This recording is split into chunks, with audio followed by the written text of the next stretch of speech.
Hello, dear students. Today, in your human resource management class, we'll discuss about theory X and Y. Okay, the propounder of this theory is Douglas MacGregor. Okay, that is his time, that is 1906 to 1964. Okay, this is a person MacGregor. Okay, for your sake, I um, searched his pic and you can see here this is MacGregor. That is, his theory name is theory X and Y. Okay, what is theory X and what is theory Y? We'll discuss now. First of all, who is this person? Okay, we'll see that Douglas MacGregor is in his book The Human Side of Enterprise. You can see here, this is the book, this is the front page of the book. Okay, published in 1960, explained two different kinds of theories. Assumption about human behavior. Human behavior is of two types, which means this McGregor uh, telling like that human behavior are of two type. Okay ಅಂದರೆ human behaviour ಎರಡು type ಇದ್ದಿದೆ. ಒಂದು theory X ಹೇಳ್ತದೆ, ಇನ್ನೊಂದು theory Y ಹೇಳ್ತದೆ. There are theory X and theory Y. Theory X holds a negative view, a negative view ಯಾವುದು theory X of the workers, while theory Y holds a much refined and positive view of workers. Okay, ಅಂದರೆ theory X ಏನು ಹೇಳ್ತದೆ, the traditional view, that is negative one, this one negative one. Okay, and theory Y what says, this theory Y says the positive view of the workers. Both is of about workers. Okay, this is the book. What is the name of the book? The Human Side of Enterprise, which is in 1960 published. Okay, let's see. Now, what is theory X? We'll see what is theory X. Here, see, you can see in this photo, that is in this image, all the workers are there, and those one hand, okay, those one hand is handling all those workers here. Can you see? Which means it is autocratic, what we say nirankusha adalita. Okay, centralized thing here. That means, see here, theory X is a traditional theory of management philosophy. Power is supreme. Power is supreme in the sense, power, adhikara, supreme. It is very important and is the main theme of this theory. Okay, power is supreme ಅಂದರೆ ಆಡಳಿತ ಒಬ್ಬರ ಕೈಯಲ್ಲೇ ಇರಬೇಕು ಅಂತ. ಈ image ನಿಮಗೆ ಕಾಣ್ಬೋದು ಇಲ್ಲಿ.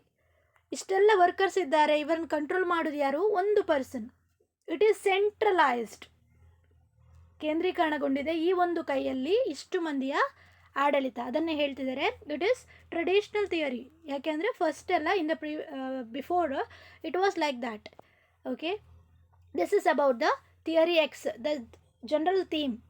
Third point, C, where the people at work level have no authority to suggest or object anything except to carry out the orders of the supervisor.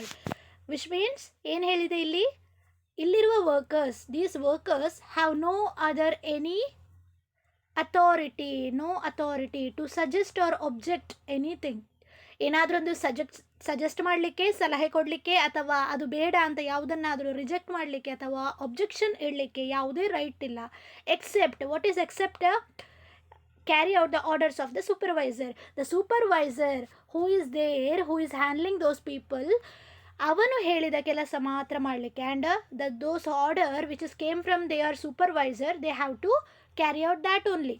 They don't have any right to suggest or object anything. This is the thing. You understood theory X? Okay, let's move on. Now see, what are the assumption of theory X? Assumption in the sense, ಊಹೆಗಳು. ಏನೆಲ್ಲ ಊಹೆ ಇಟ್ಟು, assumption ಇಟ್ಟು ಈ ಥಿಯರಿಯನ್ನು ನಾವು study ಮಾಡ್ತಿದ್ದೇವೆ, ಅಥವಾ ಮ್ಯಾಕ್ಗ್ರೆಗರ್ ಯಾವ ಊಹೆಯನ್ನಿಟ್ಟು ಈ ಥಿಯರಿಯನ್ನು ಮಾಡಿದ, that is the thing. See here in this picture, one hand is controlling these people. One hand, everything, their hand, their leg, everything is controlled by this one particular hand. This is the thing. This is the assumption. Let's see what are the assumption. First one. Workers have an inherent dislike towards their job and they will avoid their job if it is possible for them. Workers have inherent dislike ಅಂದರೆ the workers ಯಾರು work ಮಾಡ್ತಿದ್ದಾರೆ ಅಲ್ಲಿ ಅವರಿಗೆ ಜಾಬ್ನ ಬಗ್ಗೆ they don't like it. Simply they are coming for the salary, they don't want to work. This is ಒಂದು assumption, ಊಹೆ, ಹೀಗಿರಬಹುದು ಅಂತ. Second one, workers have little or no ambition in their work life and are not concerned about their career growth. ಏನು ಇಲ್ಲಿರುವ workers in the theory X workers ಹೇಗಿರ್ತಾರೆ ಅಂತ ಹೇಳಿದರೆ, they are not concerned about their career growth. Some people, ಕೆಲವು ವ್ಯಕ್ತಿಗಳು ಹೇಗಿರ್ತಾರೆ, employees ಹೇಗಿರ್ತಾರೆ ಅಂತ ಹೇಳಿದರೆ, not only for the salary sake they are working for self development to get the experience, both they are working. But what is here, they don't have any ambition in their life. Little or no, maybe some or no, nil. Okay, so this is the second assumption. And they are not concerned about their career growth. They don't have any about idea or any wish about their growth. Third one is they tend to resist changes and also avoid responsibilities. They tend to resist ಅಂತ ಹೇಳಿದರೆ ಒಪ್ಪಿಕೊಳ್ಳುವುದಿಲ್ಲ, ಅದು reject ಮಾಡ್ತಾರೆ, ignore ಮಾಡ್ತಾರೆ ಅಂತ. They tend to resist changes and also avoid responsibilities. If you give any responsibilities to them, they will avoid it. Okay, ಅಂತಹ ಸಿಚುವೇಷನಲ್ಲಿರುವ workers, if you ಅವರೇ ಇಷ್ಟಪಟ್ಟು ಯಾವ ಕೆಲಸವೂ ಮಾಡೋದಿಲ್ಲ. Okay, if you give responsibilities also they are not ready to do that kind of people. Fourth one is they prefer to be led by others rather than leading others ಅಂತ. They prefer to be led by others. ಅವರಿಗೆ ಏನು ಅವರು wish ಮಾಡ್ತಾರೆ, what they are preferring, they should be led by others. ಅವರನ್ನು ಬೇರೆ ಯಾರಾದರೂ leader ಬಂದು ನೋಡಿಕೊಳ್ಬೇಕು, ಹೀಗೆ ಮಾಡು ಹಾಗೆ ಮಾಡು. He should instruct. He don't want to that people, employees don't want to instruct any other. ಅವರಿಗೆ ಯಾವುದೇ ರೆಸ್ಪಾನ್ಸಿಬಿಲಿಟಿ ಕೊಟ್ಟು ಅಥವಾ ಅಥಾರಿಟಿ ಕೊಟ್ಟು ಏನನ್ನಾದರೂ ಬೇರೆಯವರಿಂದ ಮಾಡಿಸಲಿಕ್ಕೆ ಅವರು ಇಷ್ಟಪಡುವುದಿಲ್ಲ. ಅವರೇನು ಇಷ್ಟಪಡ್ತಾರೆ, one leader should be there to instruct us ಅಂತ ಅಂದ್ಕೊಳ್ತಾರೆ. That is the thing. Fourth, they prefer to be led by others rather than leading others. Okay, that is, these both words have different meaning even though it is same words. Okay, this is the thing. Next, see, fifth one, they are basically self-centered and do not care about organizational goals and objectives. These people are self-centered ಅಂದರೆ ಏನು ಅವರ ಬಗ್ಗೆ ಮಾತ್ರ ಅವರಿಗೆ ಚಿಂತೆ ಇರ್ತದೆ. They don't care about organizational goal or objectives. ಆರ್ಗನೈಸೇಷನ್ನ goal ಏನು, ಅಬ್ಜೆಕ್ಟಿವ್ ಏನು, ಅದನ್ನು ಹೇಗೆ ಇಂಪ್ರೂವ್ ಮಾಡುವುದು, they don't think about that. Understood? They don't want to think about that. They are just thinking about them. They are centered, ಸ್ವಕೇಂದ್ರ. Okay, ಅವರ ಬಗ್ಗೆ ಮಾತ್ರ ಅವರಿಗೆ ಚಿಂತೆ ಇರ್ತದೆ. In other words, their goals are contrary to the organizational goals. Contrary ಅಂದರೆ opposite to the organizational goal. The goals those employees having, those goals are contrary to the organizational goals. Organization goal is some other and people's, that is employees goal is some other. Both are contrary, not similar. It is contrary. The word meaning what I said, opposite. Sixth one, workers in general are not intelligent and are mostly gullible. Workers in general are not intelligent. ಇಲ್ಲಿ X theory assumption ಏನಂದರೆ, workers, these employees are not intelligent, ಅವರಷ್ಟು intelligent ಅಲ್ಲ.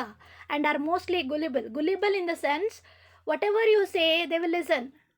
Understood? They don't see whether it is true or false, whether it is correct or not. They don't think that. They just listen. They just take it. That is the meaning of the gullible. ಏನು ಹೇಳಿದ್ರು ನಂಬ್ತಾರೆ, ಏನು ಹೇಳಿದ್ರು ಕೇಳ್ತಾರೆ, ಅಂತಹ people, workers. Okay, that is sixth assumption. Seventh one, workers are generally poor decision makers ಅಂದರೆ they don't know to take any decision. ಯಾವುದೇ ಒಂದು ರೆಸ್ಪಾನ್ಸಿಬಿಲಿಟಿ ಕೊಟ್ಟಾಗ they don't know how to take the decision for that. Even if they take also that will be very poor, up to mark. ಅಂದರೆ ಒಂದು ಒಳ್ಳೆಯ decision ತಗೊಳ್ಳುವಷ್ಟು ಅವ್ರಿಗೆ capacity ಇರುವುದಿಲ್ಲ. Even if they take also it will be poor. Eighth one, they need to be monitored and controlled closely to make them work effectively. ಅಂದರೆ ಅವರನ್ನು effectively work ಮಾಡಲಿಕ್ಕೆ ಬೇಕಾಗಿ ಅವರು ಚೆನ್ನಾಗಿ ವರ್ಕ್ ಮಾಡಬೇಕಾ, ಒಂದು ಅವರ ಮೇಲೆ ಸೂಪರ್ವೈಸರ್ ಆಗಿ ಅಥವಾ ಯಾರು ಅವರ ಲೀಡರ್ ಆಗಿ ಒಬ್ಬ ಪರ್ಸನ್ ಇರಬೇಕು. ಹಾಗಿದ್ದಲ್ಲಿ ಮಾತ್ರ ಅವರನ್ನು ಮಾನಿಟರ್ ಮಾಡಿದರೆ ಅಥವಾ ಕಂಟ್ರೋಲ್ ಮಾಡಿದರೆ ಮಾತ್ರ ಅವರು they will work effectively. Understood what I said? First one, ಅವರಿಗೆ ಯಾವುದೇ ಇಂಟ್ರೆಸ್ಟ್ ಇರೋದಿಲ್ಲ, they don't like the job. Okay. Second one, they don't have any ambition and about their career growth. Third one, they don't like to have changes in the work. ಯಾವುದೇ changes ನೀವು adapt ಮಾಡಲಿಕ್ಕೆ ಅವರು ಇಷ್ಟಪಡುವುದಿಲ್ಲ. And they prefer to be led by others. ನಮ್ಮನ್ನು ಯಾರಾದರೂ LED ಮಾಡಿದರೆ, leading, ಯಾವುದಾದ್ರೂ leader ಬಂದು ಅಥವಾ ಸೂಪರ್ವೈಸರ್ ನಮ್ಮನ್ನು ಯಾವ ಕೆಲಸ ಮಾಡಲಿ ಅಂತ ಅವನು ಹೇಳಬೇಕು, ನಾವಾಗಿ ಯಾರನ್ನು ಹೋಗಿ ಹೇಳುವುದಿಲ್ಲ. Fourth one. Fifth one is ಏನು ಹೇಳಿದೆ? The organizational goal ಮತ್ತು employees goals are contrary to each other. It is opposite. Sixth one is ಏನು ಹೇಳಿದೆ? Sixth one, they are not intelligent and mostly gullible. Seventh one, workers are generally poor decision maker. Their decision whatever they take it will be poor. Eighth one, they need to be monitored and controlled closely ಅಂದರೆ ಅವರಿಗೆ ಯಾವುದೇ decision ಮೇಕಿಂಗ್ಗೆ ಕೊಡದೆ ಒಂದು person, one leader should be there, one supervisor should be there to control that employees and monitor that employees. Understood? We'll see next one. Findings. Okay. From this theory X, what and all we got is, X theory is regarded as the means to supervise and control the workers. You agree with us? Supervise and control the workers. X theory ಅಂದ್ರೆ controlling the workers ಅಂತ ಅರ್ಥ. Decision making in all fields is interested with the managers. In this image you can see whatever these person, this is the manager, okay, and these are the employees. Everything is controlled by the manager. Decision making, everything is controlled by that person.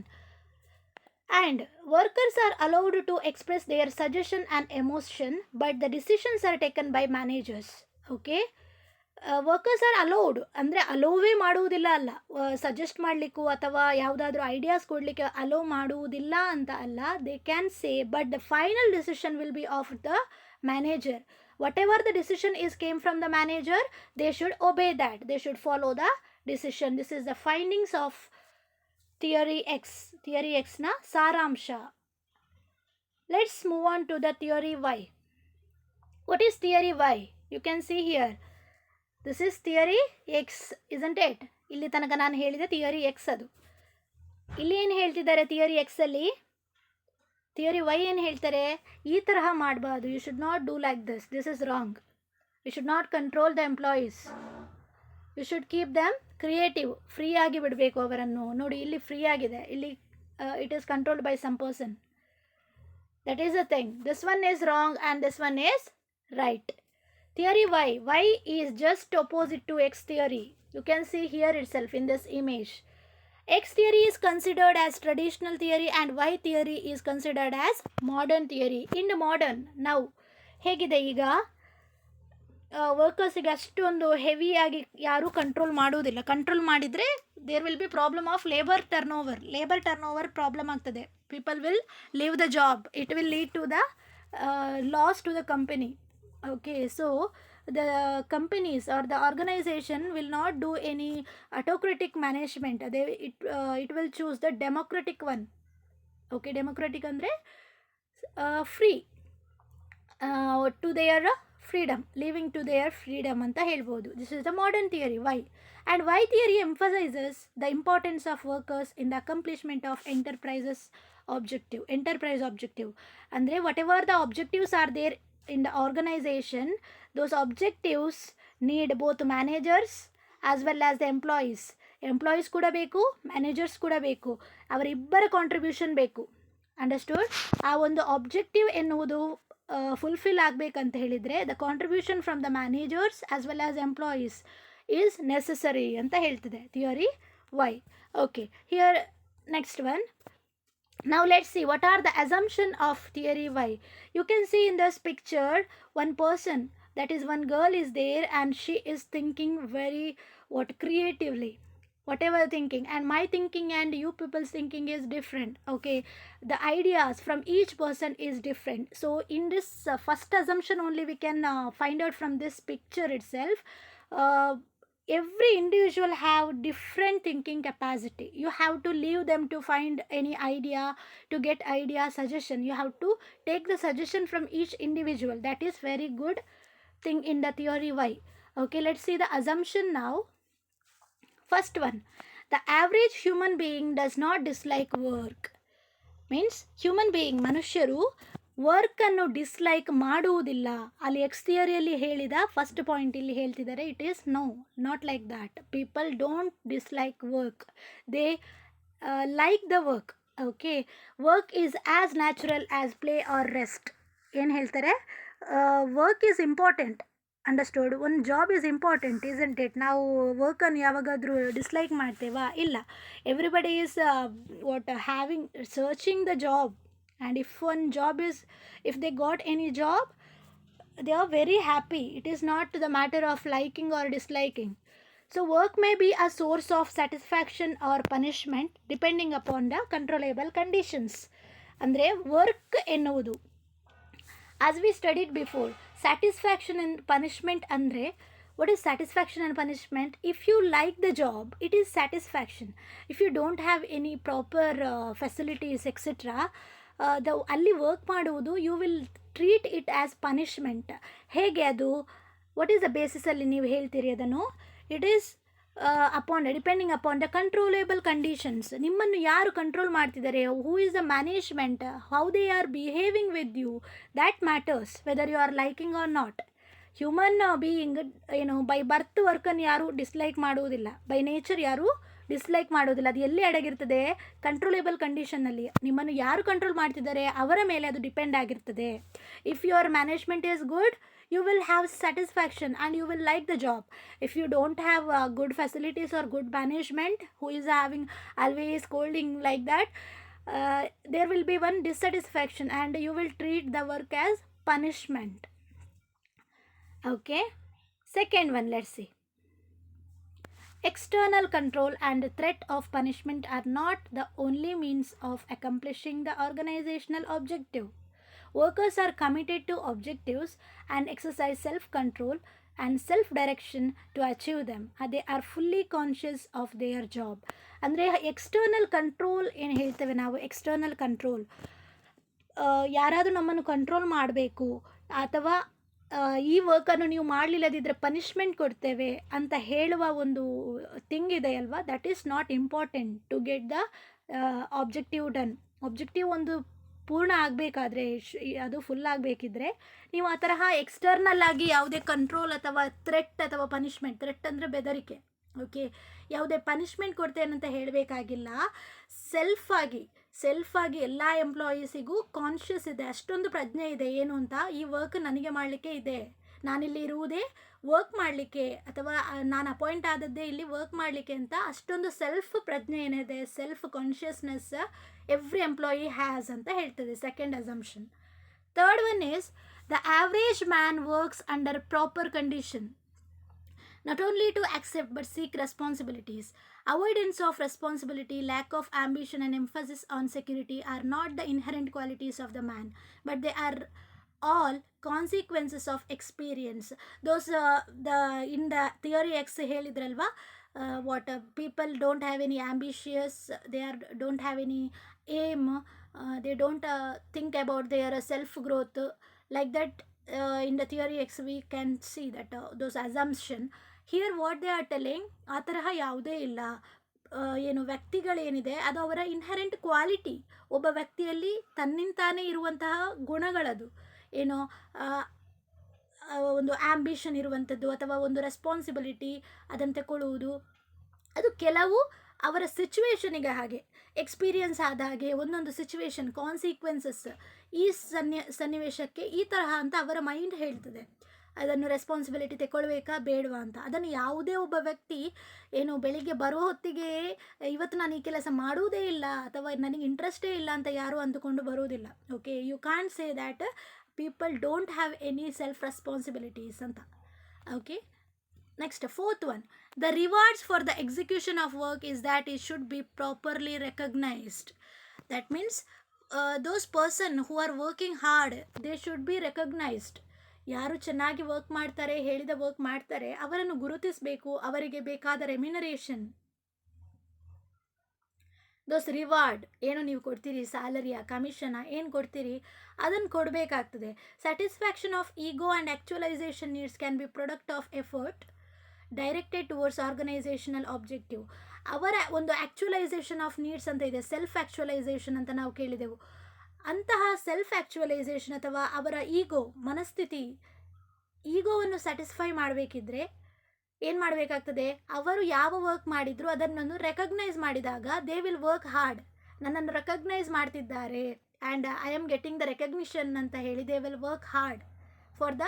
ಆ work hard ಎನ್ನುವುದು ಎಲ್ಲಿಗೆ ಹೋಗಿ reach ಆಗ್ತದೆ, in getting the objective done ಅಲ್ವಾ, organisational objective ತನಕ move ಆಗ್ತದೆ. Work hard ಎಲ್ಲಿ work hard ಮಾಡ್ತಾರೆ, in the organisation. Correct, in the organisation they are working, it is fulfilling the organisational objective. That is the thing. Fourth one. Fifth one is the capacity to exercise a relatively high degree of imagination, ingenuity and creativity in the solution of organizational problems is widely distributed in the population. It means labor cooperates the management in solving the problems of the organization. They have said in the X theory that labor don't have any idea. If they take decision also it will be poor ಅಂತ theory X ಹೇಳ್ತದೆ. But theory Y ಏನು ಹೇಳ್ತದೆ, labour ಕೂಡ they have lots of experience in solving the problem. You should ask them, you should suggest, take the suggestion of them. They also have the degree of knowledge about imagining the solution. This will be the solution for this ಅಂತ ಹೇಳುವಂತಹ creativity for the organization problem. For example, if any problem happen in the organization, theory X ಏನು ಹೇಳ್ತದೆ ಅದನ್ನು ಮ್ಯಾನೇಜರೇ solve ಮಾಡಬೇಕು, ಎಂಪ್ಲಾಯೀಸಿಗೆ ಬಿಡಬಾರ್ದು, because all the control is in the hands of manager. But theory Y ಏನು ಹೇಳ್ತದೆ, you should give one chance to the employees as well. ಎಂಪ್ಲಾಯೀಸಿಗೂ ಒಂದು ಚಾನ್ಸ್ ಕೊಡಬೇಕು. They will have the solution of organizational problems. Okay, they also have the creativity. ಅವರಿಗೂ ಒಂದು degree of imagination ಇದೆ. They also have the ideas. You should give one chance to them ಅಂತ ಹೇಳ್ತದೆ. Next is sixth one. Human abilities and capabilities are not fully developed till now. With reference to modern industrial system, management has ample scope to develop the intellectual potentialities of the average human being. Human abilities ಏನು ಹೇಳ್ತದೆ, human abilities ಮತ್ತು ಕೆಪ್ಯಾಬಿಲಿಟೀಸ್ ಹೇಗಿರ್ತವೆ ಅಂದರೆ, it is already ಯಾವುದು develop ಆಗಿ ಅಂದರೆ by birth ಅಥವಾ ಸ್ವತಃವಾಗಿ ಯಾವುದೇ development ಅಥವಾ ಕೆಪ್ಯಾಬಿಲಿಟೀಸ್ ಒಬ್ಬ ವ್ಯಕ್ತಿ ಫುಲ್ಲಾಗಿ ಹೊಂದಿರುವುದಿಲ್ಲ. ಕೆಲವಿರಬಹುದು, ಬಟ್ ಫುಲ್ಲಾಗಿ ಯಾವುದೇ ಹೊಂದಿರುವುದಿಲ್ಲ ಅವನು. ಏನಾಗ್ತದೆ, ಮ್ಯಾನೇಜ್ಮೆಂಟ್ ಸ್ವಲ್ಪ ಒಂದು ಸ್ಟೆಪ್ ತಗೊಳ್ಬೇಕು ಅವರ ಇಂಪ್ರೂವ್ಮೆಂಟಿಗೆ. ಆ ವರ್ಕರ್ಸ್ನ ಇಂಪ್ರೂವ್ಮೆಂಟಿಗೆ ಯಾವುದಾದ್ರೂ ವರ್ಕ್ಶಾಪ್ಗಳ ಅಥವಾ ಟ್ರೈನಿಂಗ್ಗಳ ಇಂತಹವುಗಳನ್ನು, ಇಂಟೆಲೆಕ್ಚುವಲ್ ಪೊಟೆನ್ಷಿಯಾಲಿಟಿ, ಇಂಟೆಲೆಕ್ಚುವಲ್ ಅಂದರೆ ಅವರ ಮೈಂಡ್ ಇಂಪ್ರೂವ್ಮೆಂಟ್ ಮಾಡಲಿಕ್ಕೆ, ಅವರ ಕೆರಿಯರ್ ಇಂಪ್ರೂವ್ಮೆಂಟ್ಗೆ, ಅವರ ಸೆಲ್ಫ್ ಡೆವಲಪ್ಮೆಂಟಿಗೆ ಬೇಕಾದ ಫೆಸಿಲಿಟೀಸ್ಗಳನ್ನು ಕಂಪೆನಿ ಅಥವಾ ಆರ್ಗನೈಸೇಷನ್ ಮಾಡಿಕೊಡಬೇಕಾಗ್ತದೆ. This is the thing. Seventh one is the theory is based on democratic principle where in all persons are given equal chance to develop their skill. Democratic principle ಅಂದರೆ ಏನು, democratic ಅಂದರೆ ಪ್ರಜಾಪ್ರಭುತ್ವ, ಎಲ್ಲರಿಗೂ ಸಮಾನ ಹಕ್ಕು ಅಂತ ಹೇಳ್ತೇವಲ್ವಾ, ಅದೇ ತರಹ ಇಲ್ಲಿ ಈ ಥಿಯರಿ ಏನು ಹೇಳ್ತದೆ, theory Y democratic. Theory X ಏನು, ಅಟೋಕ್ರೆಟಿಕ್. ಅಟೋಕ್ರೆಟಿಕ್ ಅಂದರೆ ನಿರಂಕುಶ, ಜರ್ಮನಿಯಲ್ಲಿ ಹಿಟ್ಲರ್ ಇತ್ತಲ್ವಾ, ಅದೇ ತರಹ ಇಲ್ಲಿ democratic. Clear? Every person in that is employees have equal chance in ಯಾವುದೇ ಮ್ಯಾಟರಲ್ಲಿ ಆದರೂ, they have equal chance in this theory. Clear? Okay, ನಾವು what is the findings from theory Y? Let's see. Findings ಅಂದರೆ ಏನು ಹೇಳಿದೆ ನಾನು, ಇಷ್ಟರ ತನಕ ನಾವು ನೋಡಿದ ಥಿಯರಿ ವೈನ ಸಮ್ಮರಿ ಏನು ಅಂತ. According to Y theory, that is theory Y. ನೀವು ಹೇಗೂ ಬರಿಬೋದು, ಥಿಯರಿ ವೈ ಅಂತ ಹೇಳ್ಬೋದು ಅಥವಾ ವೈ ಥಿಯರಿ ಅಂತ ಹೇಳ್ಬೋದು. A worker has integrity and readiness to work hard. ಒಂದು ಪರ್ಸನ್ ಅಥವಾ ಒಂದು ವರ್ಕರ್ ಏನು ಹೇಳಿದ್ದಾನೆ, ಹಿ ಹ್ಯಾವ್ ಇಂಟಗ್ರಿಟಿ, ಎಬಿಲಿಟಿ ಅವನಿಗಿದೆ, ಅಥವಾ ಅವನು ಒಂದು ವರ್ಕ್ ಮಾಡಲಿಕ್ಕೆ ರೆಡಿ ಇದ್ದಾನೆ. He is ready to work, not only work, ಹಾರ್ಡಾಗಿ ವರ್ಕ್ ಮಾಡಲಿಕ್ಕೆ, ಕಷ್ಟಪಟ್ಟು ಕೆಲಸ ಮಾಡಲಿಕ್ಕೆ ಅಥವಾ ದುಡಿಲಿಕ್ಕೆ ಯಾವುದೇ ಒಬ್ಬ ವ್ಯಕ್ತಿಯಾದರೂ ಇಷ್ಟಪಡ್ತಾನೆ. He will be ready. He is willing to participate in the decision making process and show a sense of creativity and imagination. ಈಗ ಯಾವುದೇ ಡಿಸಿಷನ್ ಮೇಕಿಂಗಿಗೆ ಅವನನ್ನು ತಗೊಳ್ಬೇಕು ಅಂತ ಅವನು ಥಿಂಕ್ ಮಾಡ್ತಾನೆ. He will wish to have that chance. ನನಗೂ ಒಂದು ಹೇಳ್ತಿದ್ರೆ ಏನು ಆ ಪ್ರಾಬ್ಲಮ್ಗೆ ನಾನು ಸೊಲ್ಯೂಷನ್ ಕೊಡ್ತಿದ್ದೆ ಅಥವಾ ನಾನು ಟ್ರೈ ಮಾಡ್ತಿದ್ದೆ, ಇಮ್ಯಾಜಿನ್ ಮಾಡ್ತಿದ್ದೆ ಅಂತ ಹೇಳುವ ಒಂದು ವಿಶ್ ಅವನಲ್ಲಿ ಇರ್ತದೆ. So X theory may say to be a negative and pessimistic one. X theory ಏನು? ನೆಗೆಟಿವ್, ನಿರಾಶಾವಾದಿತನ ಅಂತ ಹೇಳ್ತೇವೆ. ಆ್ಯಂಡ್ ವೈ ಥಿಯರಿ ಹೇಗೆ? It is positive and optimistic, ಆಶಾವಾದಿ, ಪಾಸಿಟಿವ್. ಯಾವುದೇ ಈಗ ನೋಡ್ತೀವಲ್ವ ನಾವು ಪಾಸಿಟಿವ್ ಆಗಿ ತಗೊಳ್ಳೋದು. ಒಂದು ವಿಷಯ ಆಯಿತು ಅಂತ ಹೇಳುವಾಗ that is example I can say here is, if you got 99 marks ಅಂತ ಅಂದ್ಕೊಂಡ್ರೆ, 99 ಮಾರ್ಕ್ಸ್ ಒಂದು ಸಬ್ಜೆಕ್ಟಲ್ಲಿ ನೀವು ತಗೊಂಡಿದ್ದೀರಂದರೆ ಈ ಎಕ್ಸ್ ಥಿಯರಿ ಏನು ಹೇಳ್ತದೆ? ಆ 1% ಹೋಯ್ತಲ್ಲ ಅಂತ. ಏನು 1% ಹೋಯ್ತಲ್ವಾ ಅಂತ ಎಕ್ಸ್ ಥಿಯರಿ ಹೇಳ್ತದೆ. ಬಟ್ ವೈ ಥಿಯರಿ ಏನು ಹೇಳ್ತದೆ? ಪಾಸಿಟಿವ್ ಆಗಿ 99% ಸಿಕ್ಕಿದೆ ಅಲ್ವಾ, ದ್ಯಾಟ್ ಈಸ್ ವೆರಿ ಇನಫ್ ಅಂತ. Understood the example? Okay, let's move on. Now let's see what are the advantages and disadvantages of the theory X and theory Y. ಅಥವಾ ಇದನ್ನು ಏನು ಅಂತ ಕೂಡ ಹೇಳ್ತಾರೆ, ಮೆಕ್ಗ್ರೆಗರ್ಸ್ ಥಿಯರಿ ಅಂತ ಕೂಡ ಹೇಳ್ತಾರೆ. First will see the advantages. Okay, first one, theory X and theory Y are a good guide to management. ಇಲ್ಲಿ ನಾವು ಯಾವುದೇ ಥಿಯರಿ ಎಕ್ಸ್ ಅಥವಾ ವೈ ಅನ್ನು ಬೇರೆ ಬೇರೆಯಾಗಿ ಹೇಳ್ತಾ ಇಲ್ಲ. ಬೋತ್ ಥಿಯರಿ, ಅದು ಒಂದೇ ಥಿಯರಿ, ಅದನ್ನು ಎರಡು ಕ್ಯಾಟಗರಿ ಮಾಡಿದ್ದಷ್ಟೇ. ಓಕೆ, ಥಿಯರಿ ಎಕ್ಸ್ ಮತ್ತು ಥಿಯರಿ ವೈಯ ಅಡ್ವಾಂಟೇಜಸ್ ಏನು? It is very good guide, ಒಂದು ಗೈಡ್ ಇದ್ದ ಹಾಗೆ. ಯಾವುದು? Theory X and Y. To not only developing motivational techniques but also attuning entire managerial system around this assumption about human behavior. Human ಬಿಹೇವಿಯರ್ನ ಬಗ್ಗೆ think ಮಾಡಲಿಕ್ಕೆ ಅಥವಾ ಯಾವುದಾದ್ರೂ ಚೇಂಜಸ್ ಬೇಕು ಅಂತ ಹೇಳಿದರೆ ಅದನ್ನು ಮೇಂಟೈನ್ ಮಾಡಲಿಕ್ಕೆ, to have some changes, to know the workers, to know the mindset of the workers, to get the organizational objectives done, we need this theory. ಅಂದರೆ there will be 2 type of people. ಯಾವ ತರಹದ people ಇದ್ದಾರೆ ನೋಡಿ, you should take the select the theories whether theory X is okay or theory Y is okay ಅಂತ. So it is both theories are important to the management ಅಂತ. Second one ಏನು? McGregor's assumption about human behaviour are rather realistic. As in practice, we usually find people corresponding to theory X or theory Y ideologies. This is the common observation of many of us, which means theory ಮೆಕ್ಗ್ರೆಗರ್ನ ಅಸಂಪ್ಷನ್ನ ಪ್ರಕಾರ theory X ಕೂಡ ಇದೆ, theory Y ಕೂಡ ಇದೆ. ಅದೇ ತರಹ ನಮ್ಮದು ಅಂದರೆ ಜನರಲ್ ಪೀಪಲ್ನ ಅಬ್ಸರ್ವೇಷನ್ ಕೂಡ ಹಾಗೆ. ಕೆಲವು ವ್ಯಕ್ತಿಗಳು ಹೇಗಿರ್ತಾರೆ, ಏನು ಯಾವುದೇ ಲೀಡರ್ಶಿಪ್ ತಗೊಳ್ಳಿಕ್ಕೆ, ಇನಿಷಿಯೇಟಿವ್ ತಗೊಳ್ಳಿಕ್ಕೆ ಯಾವುದಕ್ಕೂ ಅವರು ಇಷ್ಟಪಡೋದಿಲ್ಲ. They think that we should lead by others. ಯಾರಾದರೂ ಲೀಡರ್ ಇದ್ದರೆ ಒಳ್ಳೆದಿತ್ತು ಅಂತ ಅಂದ್ಕೊಳ್ತಾರೆ. ಅವರಾಗಿ ಯಾವುದೇ ಇನಿಷಿಯೇಟಿವ್ ತಗೊಳ್ಳಿಕ್ಕೆ ಒಪ್ಪಿಕೊಳ್ಳುವುದಿಲ್ಲ. ಇನ್ನು ಕೆಲವರು ಹೇಗಿರ್ತದೆ, ಯಾರಾದರೂ ಲೀಡ್ ಮಾಡಲಿಕ್ಕೆ ಬಂದರೆ ಅವರಿಗೆ ಆಗುವುದಿಲ್ಲ, ನಮಗೆ ಗೊತ್ತಿದೆ ಅಂತ ಇರ್ತದೆ ಅವರ ಮೈಂಡ್ಸೆಟ್ಟಲ್ಲಿ. So there will be both type of people in the organization. So it is important to have both type of theory ಅಂತ. It is it is a merit of the theory. Both ಟೈಪಿನ ಪೀಪಲನ್ನು consider ಮಾಡಿದ್ದಾರಲ್ವ, that is a merit. ನಾವು let's see the disadvantage of this theory. ಏನು disadvantages? It tend to over generalize and over simplify people as being one way or the other. People cannot be put on two extremes. No enterprising may belong either to theory X or theory Y. ಏನು theory X and ವೈದು disadvantages ಅಂದರೆ, people cannot be put on to extremes. ಎರಡೂ ಇದರಲ್ಲಿ ಪೀಪಲನ್ನು ನಾವು ಹಾಕಿ ನೋಡಲಿಕ್ಕಾಗೋದಿಲ್ಲ. ಯಾವುದೇ enterprise ಏದರ್ ಎಕ್ಸಿಗೂ belong ಆಗೋದಿಲ್ಲ, ವೈಗೂ belong ಆಗೋದಿಲ್ಲ. ಒಂದು ಆರ್ಗನೈಸೇಷನಲ್ಲಿ ಅವರು ಯಾವ ತರಹ ಮೇಂಟೈನ್ ಮಾಡ್ತಾರೆ ಅದರ ಮೇಲೆ ಡಿಪೆಂಡ್ ಆಗಿರ್ತದೆ. They may choose for theory X ಅಥವಾ ಥಿಯರಿ ವೈ. ಎರಡೂ ಅವರು ಯಾವ ತರಹ ಮ್ಯಾನೇಜ್ ಮಾಡ್ತಾರೆ, ಕಂಟ್ರೋಲ್ ಮಾಡ್ತಾರೆ ಅದರ ಮೇಲೆ ಡಿಪೆಂಡ್ ಆಗಿರ್ತದೆ. ಯಾವುದೇ ಆರ್ಗನೈಸೇಷನ್ ಥಿಯರಿ ವೈ ಆಗಲಿ ಎಕ್ಸ್ ಆಗಲಿ ಅದರ ಮೇಲೆ ಡಿಪೆಂಡ್ ಆಗಿರುವುದಿಲ್ಲ ಅಂತ ಹೇಳಿ, ದಟ್ ಈಸ್ ದ ಡಿಸ್ಅಡ್ವಾಂಟೇಜ್. ಅವನ ಥಿಯರಿ ಅಲ್ಲಿ ವರ್ಕ್ ಆಗುವುದಿಲ್ಲ ಅಂತ.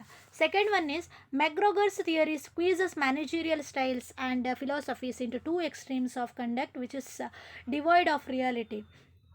There are different type of managerial styles. ಅಂದರೆ ಮ್ಯಾನೇಜ್ಮೆಂಟ್ ಸ್ಟೈಲಲ್ಲಿ ಡಿಫ್ರೆಂಟ್ ಟೈಪ್ ಇದೆ. ಈ ತರಹ ಎಂಪ್ಲಾಯಿಗಳಿಗೆ ಕೆಲವು ಸ್ಟೇಜಸಲ್ಲಿ ಮಾತ್ರ ಅವರಿಗೆ ಸೆಲ್ಫ್ ಡಿಸಿಷನ್ ತಗೊಳ್ಳಿಕ್ಕೆ ಚಾನ್ಸಸ್ ಕೊಡುವುದು, ಇನ್ನು ಕೆಲವು ಮಿಡಲ್ ಮ್ಯಾನೇಜ್ಮೆಂಟಿಗೆ ಬಿಡುವುದು, ಇನ್ನು ಕೆಲವು ಟಾಪ್ ಮ್ಯಾನೇಜ್ಮೆಂಟೇ ತಗೊಳ್ಬೇಕು, ಅಂತಹ ಡಿಫ್ರೆಂಟ್ ಸ್ಟೈಲ್ ಆಫ್ ಮ್ಯಾನೇಜ್ಮೆಂಟ್ಗಳಿದೆ. ಓಕೆ, ಇಲ್ಲೇನಾಗಿದೆ, ಮೆಕ್ಗ್ರೊಗರ್ ಥಿಯರಿ ಏನು, ಅಷ್ಟೊಂದು ಮ್ಯಾನೇಜರಿಯಲ್ ಸ್ಟೈಲ್ ಇದ್ದದನ್ನು ಅವರು ಕೇವಲ ಎರಡಾಗಿ ಮಾಡಿದ್ದಾರೆ. Only two. ಯಾವುದು, ಒಂದು ಅಟೋಕ್ರೆಟಿಕ್, ಇನ್ನೊಂದು ಡೆಮೋಕ್ರೆಟಿಕ್. ಎರಡೇ ಟೈಪಿನ ಥಿಯರೀಸ್ ಇದೆ, ಎರಡೇ ಟೈಪಿನ ಪರ್ಸನ್ಸ್ ಇರುವುದು, ಎಂಪ್ಲಾಯೀಸ್ ಇರುವುದು ಅಂತ ಹೇಳ್ತಾರೆ. ಇದು ಡಿಸಡ್ವಾಂಟೇಜಸ್ನ ಅದು ಡಿವೈಡ್ ಆಫ್ ರಿಯಾಲಿಟಿ, ಸತ್ಯಕ್ಕೆ ದೂರ ಇದೆ ಅಂತ, ಇಟ್ ಇಸ್ ನಾಟ್ ಟ್ರೂ ಅಂತ. ಲೈಕ್ ಮೆಕ್ಗ್ರೊಗರ್ನ ಆ ಎಕ್ಸ್ ಆ್ಯಂಡ್ ವೈ ಥಿಯರಿ ಏನಿದೆ, it is not applicable to reality. There are different type of managerial skills, managerial styles as well. Okay, only two ಅಲ್ಲ, different type ಇದೆ ಅಂತ. That is a disadvantage. Second one. Third one, McGregor suggest that job itself is the key to motivation, but all the people do not see motivation in the job. The management has to motivate people to work. McGregor ಏನು ಹೇಳ್ತಾನೆ, job itself the key to the motivation. ಒಂದು job ಸಿಕ್ಕಿದರೆ ಸಾಕು, ಅದು motivation ಅಂತ ಹೇಳಿ McGregor ಹೇಳ್ತಾನೆ. But it is very bad, very wrong ಅಂತ. ಆಲ್ ದಿ ಪೀಪಲ್, ಯಾರು ಜಾಬಿಗೆ ಹೋದ ತಕ್ಷಣ ಯಾರೂ ಮೋಟಿವೇಟ್ ಆಗೋದಿಲ್ಲ ಜಾಬ್ ಮಾಡಬೇಕಂತ ಹೇಳಿ. The organization making them motivated.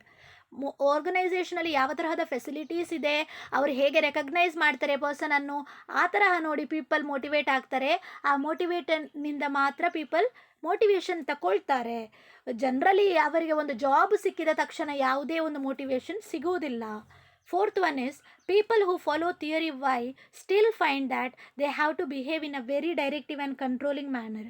What is thus? Theory ವೈಯಲ್ಲಿ ಯಾರು ವರ್ಕ್ ಮಾಡ್ತಿದ್ದಾರೆ, ಯಾವುದಾದ್ರೂ ಆರ್ಗನೈಸೇಷನ್ ಥಿಯರಿ ವೈಯಲ್ಲಿ ನಡೀತಾ ಇದೆ ಅಂತ ಹೇಳುವಾಗ, ಅಲ್ಲಿ ಕೆಲವು ಎಂಪ್ಲಾಯೀಸ್ ಏನು ಹೇಳ್ತಾರೆ, ಆ ಟೈಪಿನ ಅಂದರೆ ಥಿಯರಿ ವೈ ಬೇಡ, we want theory X. Not only, ಹೇಗೆ ಹೇಳ್ಬೋದು, it is not about theory X.